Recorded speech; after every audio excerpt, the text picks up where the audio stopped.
Salut YouTube, bienvenue dans cette nouvelle vidéo. Aujourd'hui je vais vous parler du Xiaomi Mi 9T. C'est un smartphone que j'ai utilisé pendant environ un mois. Aujourd'hui j'ai reçu cet exemplaire pour vous faire une présentation. Donc je vais bien sûr vous parler du smartphone, de la boîte, des accessoires fournis avec le produit.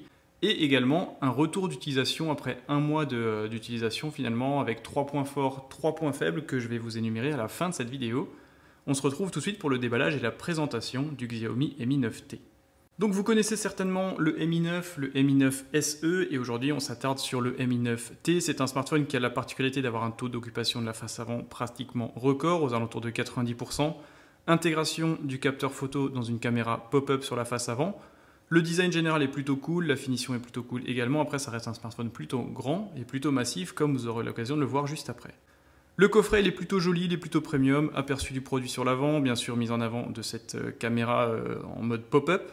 Mi 9T sur le bas de la boîte.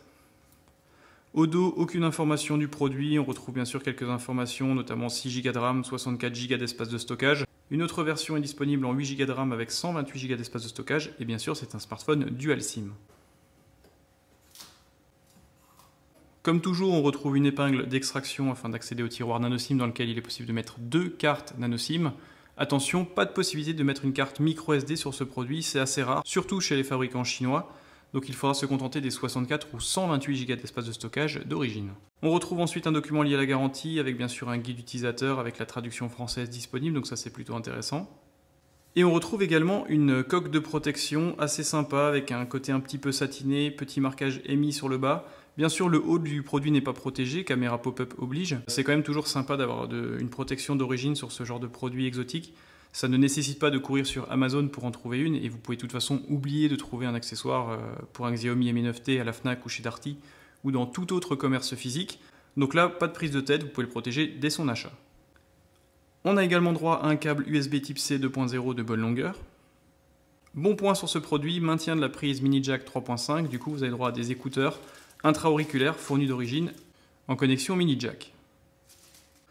Et bien sûr, on retrouve un bloc chargeur assez costaud, 9 volts, 2 ampères, donc c'est un chargeur de 18 watts. Celui-ci permet de charger le smartphone de 0 à 100% en 1h50, sachant qu'il y a 4000 mAh de stockage dans la batterie.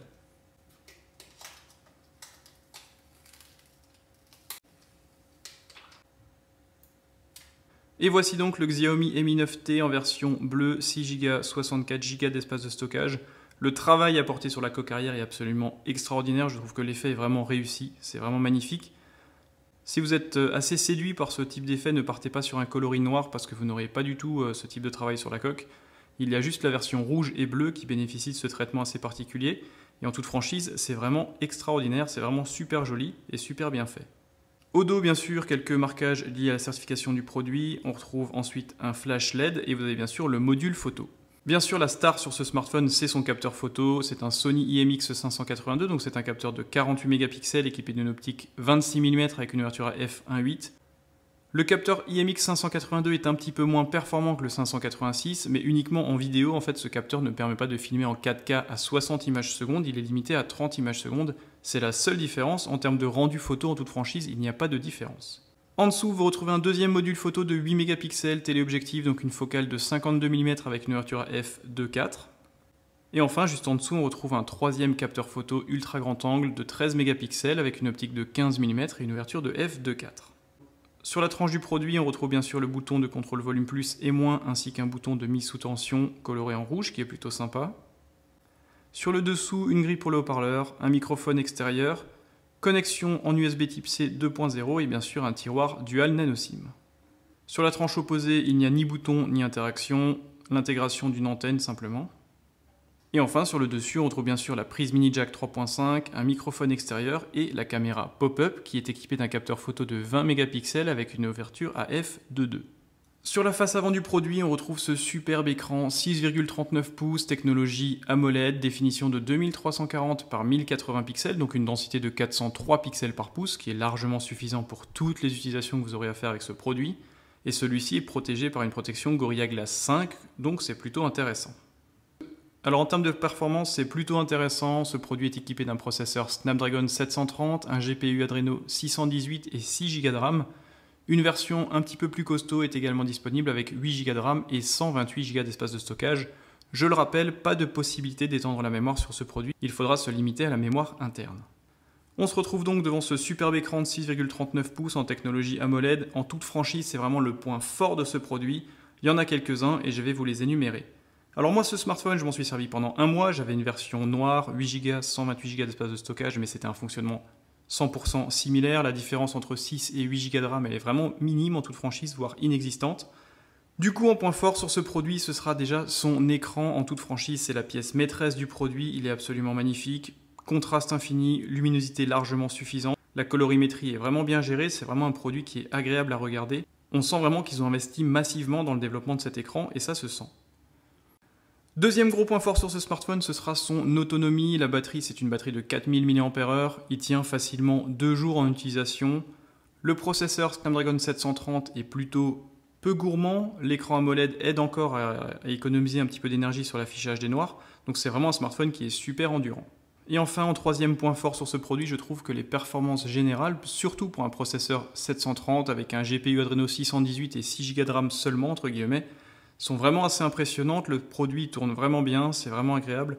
Le traitement des photos, la gestion du multitâche, les applications, le lancement de vidéos en haute définition, tout fonctionne super bien. J'ai vraiment été séduit par ce produit, bien plus que sur le Mi 9 et le Mi 9 SE. Pour les points faibles, je mettrai déjà la qualité photo. Alors même comme vous le voyez ici, si la caméra pop-up frontale de 20 mégapixels est plutôt atypique dans son développement, le rendu n'est pas non plus extraordinaire et le rendu du capteur photo de 48 mégapixels, le IMX582 qu'on trouve ici, n'est pas non plus extraordinaire.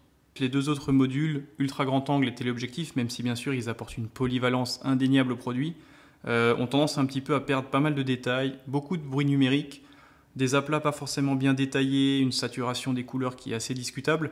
Du coup, c'est un smartphone qui en plein jour fait des photos extra créatives, surtout si vous passez par ces deux modules.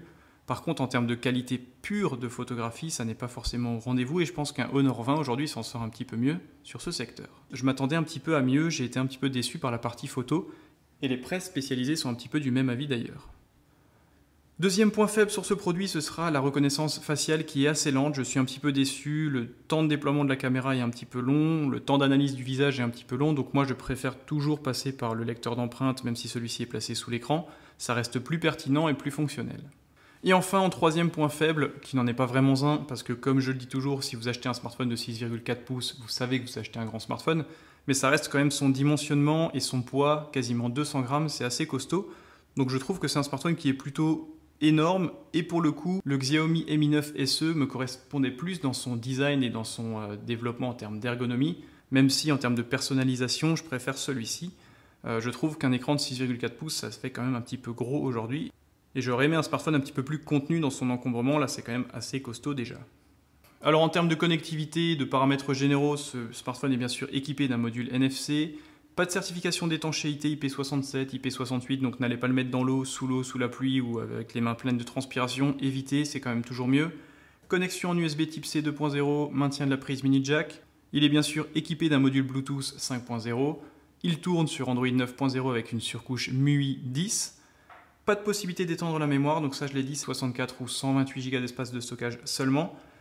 Et des performances plutôt intéressantes, surtout en jeu vidéo avec le système Game Turbo 2.0 qui permet de faire tourner Fortnite en qualité moyenne d'origine. Vous pouvez tenter d'aller un petit peu plus haut, mais il aura quand même tendance à ralentir un petit peu.